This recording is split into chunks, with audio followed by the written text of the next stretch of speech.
Hello everyone, welcome back to my channel. আমার আজকের নতুন আর একটা ভিডিওতে তোমাদের প্রত্যেককে জানাচ্ছি অনেক অনেক স্বাগত।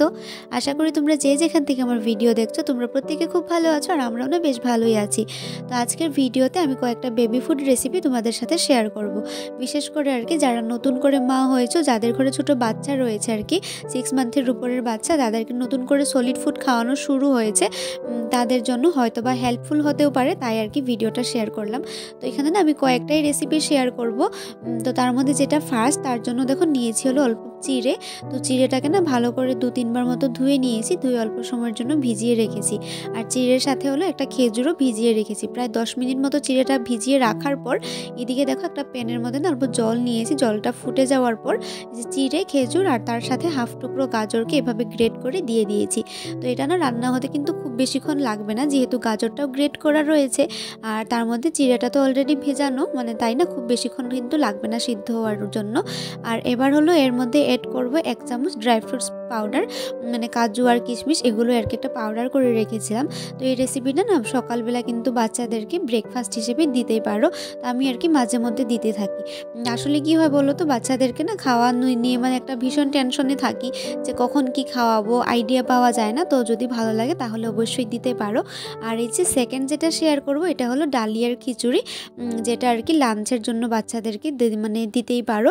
তো এর জন্য এখানে দেখো ডালিয়া নিয়েছি, তারপর অল্প মুগ ডাল নিয়েছি, আর তার সাথে হলো কয়েকটা মানে চাল নেব। তো যেহেতু বাচ্চার জন্য বানাচ্ছি সব কিছু অল্প অল্প পরিমাণে, দেখতেই পাচ্ছ। আর এদিকে না সবজির মধ্যে নিয়েছি হলো অল্প গাজর, বিনস আর তার সাথে মিষ্টি আলু। তো এবার দেখো আমি কুকারে নিয়ে নিয়েছি 1 চামচ বাটার, আর বাটারের মধ্যে দেখো সব সবজিগুলো দিয়ে দিয়েছি।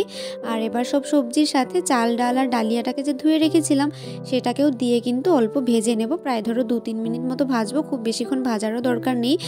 আর এর মধ্যে কিন্তু আমি অল্প 1 চিমটি মতো হলুদ আর নুনও ব্যবহার করব। তো হলুদটা কিন্তু বাচ্চাদের ইমিউনিটি বাড়ানোর জন্য খুবই মানে উপকারী। আর নুনটা না অনেকে মানে 1 বছরের নিচের বাচ্চাদেরকে দেয় না। তো যখন থেকে ওর 9 মান্থ হয়ে গেছে তখন থেকে আমি 1 চিমটি করে নুন ব্যবহার করি।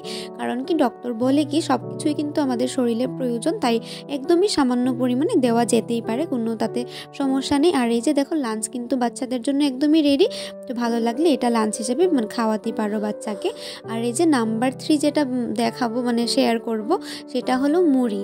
তো মুড়িটাও কিন্তু একটা পুষ্টিকর খাবার, মুড়িটাও কিন্তু বাচ্চাদেরকে খাওয়ানো যেতেই পারে। তো স্ন্যাক্স হিসাবে বলো বা সকালের ব্রেকফাস্ট হিসেবে বলো, এটাও কিন্তু বাচ্চাদেরকে দিতে পারো। আর মুড়িটাকে চাইলে ভেজে নেওয়াও যেতে পারে, আর মুড়িটা কিন্তু অলরেডি ভাজা থাকে, তাই না ভাজলেও চলবে। দেখবে ছোটো বাচ্চাদের খাওয়া দাওয়া নিয়ে না আমরা মারা মানে বেশ টেনশনে পড়ে যাই যে কখন কি খাওয়াবো, ওরা কোনটা খেতে চাইবে, কোনটা খেতে ভালোবাসবে। বিশেষ করে না আমার তো এমনটাই হয়, মাঝে মধ্যে তো আইডিয়াই পাই না। কারণ কি দেখবে একটা খাবার যদি 2-3 বার দিয়ে দিই তাহলে তো মুখেই নিতে চায় না, তাই না মাঝে মধ্যে এভাবে কিন্তু মুড়িটাকেও স্ন্যাক্স হিসেবে দিতেই পারা যায়। যেমন এই যে মুড়িটাকে ভালো করে গ্রেন্ড করে একদমই পাউডার করে নিয়েছি, আর তার সাথে তো দেখলেই ফর্মুলা মিল্ক গুলে নিয়েছি। তো চাইলে কিন্তু এটাকেও আর কি বাচ্চাদেরকে খাওয়াতে পারো। আর নাম্বার 4 যেটা শেয়ার করছি সেটা হলো রুটি। তো দেখবে রুটি তো আর সবসময় বাচ্চাদেরকে দেওয়া হয় না, যেহেতু একটা করে রুটি কে বা বানিয়ে বাচ্চাদেরকে দেবে।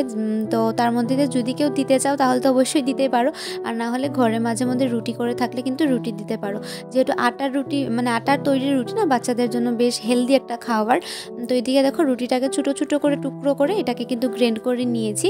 আর এবার হলো ফর্মুলা মিল্কের সাথে মিশিয়ে খাওয়াবো, আর তার সাথে চাইলে কিন্তু কলা বা আপেল যে কোনো ফ্রুটসও অ্যাড করতেই পারো।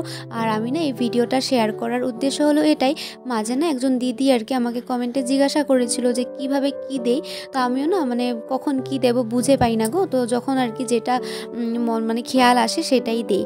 আর নাম্বার 5 দেখো শেয়ার করছি, এটা হলো একদমই শর্টকাট একটা রেসিপি, মানে রাতের ডিনার হিসাবে কিন্তু বাচ্চাদেরকে এটা দিতেই পারো, মানে দুধ ভাত।